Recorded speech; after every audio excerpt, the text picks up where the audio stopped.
Hi friends, இன்னைக்கு நம்ம என்ன பார்க்க போறோம்னா மேத்யூ வாக்கரின் வை வி ஸ்லீப் புக்கின் சுருக்கத்தை பற்றி பார்க்க போகிறோம். ஆத்தரை பற்றி சொல்லணும்னா மேத்யூ வாக்கர் வந்து ஒரு பிரிட்டிஷ் ஆத்தர். அது மட்டும் இல்லாமல் அவர் ஒரு scientist, professor of neuroscience and psychology. நம்ம ஆத்தர் வந்து தூக்கத்தை பற்றி 21 வருஷமாக ரிசர்ச் பண்ணி இந்த புக்கை எழுதியிருக்காரு.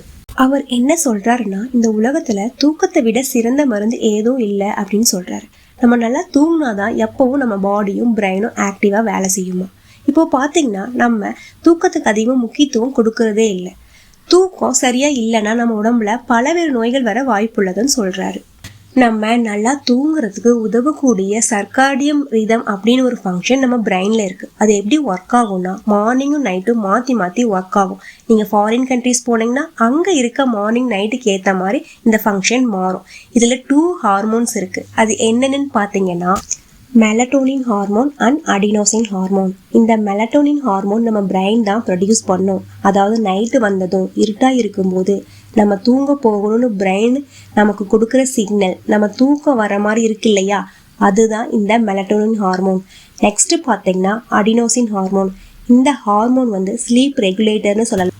அடினோசின் லெவல் லோவாக இருந்தால் நமக்கு தூக்க உணர்வு கம்மியாக தான் இருக்கும்.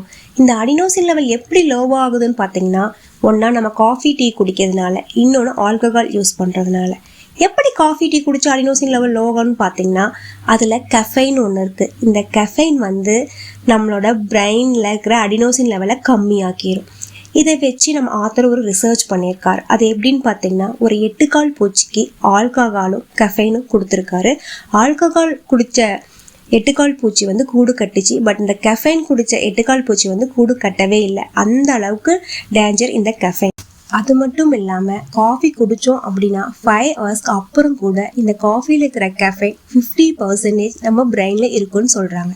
இந்த கெஃபைன் என்ன பண்ணுன்னா, நம்ம பிரெயின் வந்து ஸ்லீப்பி சிக்னலை நமக்கு அனுப்பும். ஆனால் இந்த கெஃபைன் அந்த சிக்னலை தடுத்து நமக்கு தூக்கம் வராத நிலையை பண்ணிடும். ஸ்லீப்பில் 2 டைப்ஸ் இருக்குது. அது என்னென்னு பார்த்தீங்கன்னா NREM, REM. NREM அப்படின்னா நான் rapid eye movement in sleep. அப்படின்னா கனவு இல்லாத நிலை.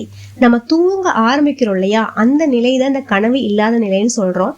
அந்த நிலையில் என்ன நடக்கும்னு பார்த்தீங்கன்னா, அன்னைக்கு நடந்த எல்லா விஷயங்களும் ஃபஸ்ட்டு ஹிப்போ கேம்பஸ் அப்படின்றதுல சேவ் ஆகிடும். பட் அது லோ மெமரி. ஸோ இந்த NREM ஸ்லீப்பில் இந்த விஷயத்தை எல்லாம் கார்டெக்ஸ்க்கு டிரான்ஸ்ஃபர் பண்ணிடும். அந்த கார்டெக்ஸ் வந்து ஹை மெமரி. அடுத்து பார்த்தீங்கன்னா REM, ரேபிட் ஐ மூமெண்ட். இது வந்து கனவு இருக்கும் நிலை. அதாவது இதுக்கு அடுத்தது NREMக்கு அடுத்த நிலை வந்து இந்த REM, கனவு இருக்கும் நிலை. எப்போவுமே இதில் பிரெயின் ஆக்டிவாக இருக்கும். இந்த கனவு இருக்கும் நிலை எப்போ இருந்து நமக்கு இருக்கும்னா, நம்ம அம்மா வயிற்றில் இருக்கும்போதே இந்த கனவு இருக்கும் நிலை இருக்குன்னு சொல்கிறாங்க. மைண்டில் இருக்கும் பழைய ஞாபகங்களையும் இப்போ நடக்கிற புது நிகழ்வுகளையும் கம்பைன் பண்ணி நமக்கு கனவாக வருது பார்த்தீங்களா, அதுதான் இந்த REM. அது மட்டும் இல்லாமல் பேட் ட்ரீமை குட் ட்ரீமாவும் நம்மளால் கன்வெர்ட் பண்ண முடியும் அப்படின்னு சொல்கிறாங்க. இதுதான் 2 டைப்ஸ் ஆஃப் ஸ்லீப். ஒரு நாளைக்கு நம்ம எவ்வளோ நேரம் தூங்கணும்னா 7 to 8 hours நமக்கு தூக்கம் கண்டிப்பாக வேணும். அப்படி நம்ம தூங்கலைன்னா நமக்கு நிறைய ஹெல்த் ப்ராப்ளம்ஸ் வரும். அது எந்த மாதிரியான ஹெல்த் ப்ராப்ளம்ஸ் பார்த்தீங்கன்னா, சர்க்கரை நோய், cancer, heart attack, depression, memory loss, stroke, இந்த மாதிரி நிறைய ஹெல்த் ப்ராப்ளம்ஸ் வரும். அது மட்டும் இல்லாமல் நம்மளோட இம்யூனி சிஸ்டம் வந்து 70% டவுன் ஆகிடுன்னு சொல்கிறாங்க. நமக்கு தூக்கம் வரலைன்னா நமக்கு நிறைய பசி எடுக்கும். நிறைய பசி எடுத்தால் நம்ம நிறைய சாப்பிடுவோம். அதனால நமக்கு ஒபிசிட்டி ப்ராப்ளமும் வரும். ஸோ இது வரைக்கும் தூக்கத்தை பற்றியும் அதனால் வரக்கூடிய நோய்களை பற்றியும் பார்த்தோம். இனிமேல் நம்ம என்ன பார்க்க போகிறோம்னா, எப்படி நல்லா தூங்குறது அப்படின்றதுக்கு டிப்ஸ் பார்க்கலாம். First, maintain regularity. அதாவது டெய்லியும் ரெகுலர் டைமில் தூங்கி ரெகுலர் டைமில் எந்திரிக்கணும். ஒர்க்கிங் டேவாக இருந்தாலும் சரி, லீவ் டேவாக இருந்தாலும் சரி. நெக்ஸ்ட் பார்த்தீங்கன்னா, நம்ம தூங்குற ரூம் எப்போவுமே டார்க்காக இருக்கணும். தூங்குறதுக்கு 2 ஹவர்ஸ்க்கு முன்னாடி டிவி, மொபைல் ஃபோன் இதெல்லாம் பார்க்குறத அவாய்ட் பண்ணிடணும். ஏன்னா மொபைலில் இருந்து எமிட் ஆகிற ப்ளூ லைட் தூக்கத்தை ரொம்ப பாதிக்கும். No coffee or alcohol before sleep. அதாவது 3 மணிக்கு மேலேயே காஃபியை எடுக்க வேண்டாம்னு சொல்கிறாங்க. நெக்ஸ்ட் பார்த்தீங்கன்னா, don't eat heavy foods after 6 PM. 6 மணிக்கு அப்புறம் எந்த ஹெவி ஃபுட்ஸும் சாப்பிட வேண்டாம். Don't take nap after 3 PM. குட்டி தூக்கம் போடுறோன்னு 3 மணிக்கு மேலே நம்ம குட்டி தூக்கம் போட்டோம்னா நமக்கு நைட்டு தூக்கம் வராது. Daily do some exercise. நம்மளால் முடிஞ்ச வரைக்கும் கொஞ்சமாவது எக்ஸசைஸ் பண்ணணும்.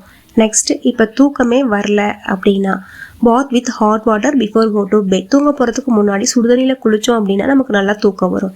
ஸோ இதெல்லாம் தான் டிப்ஸ் ஃபார் பெட்டர் ஸ்லீப் அப்படின்னு நம்ம ஆத்தர் சொல்கிறாரு.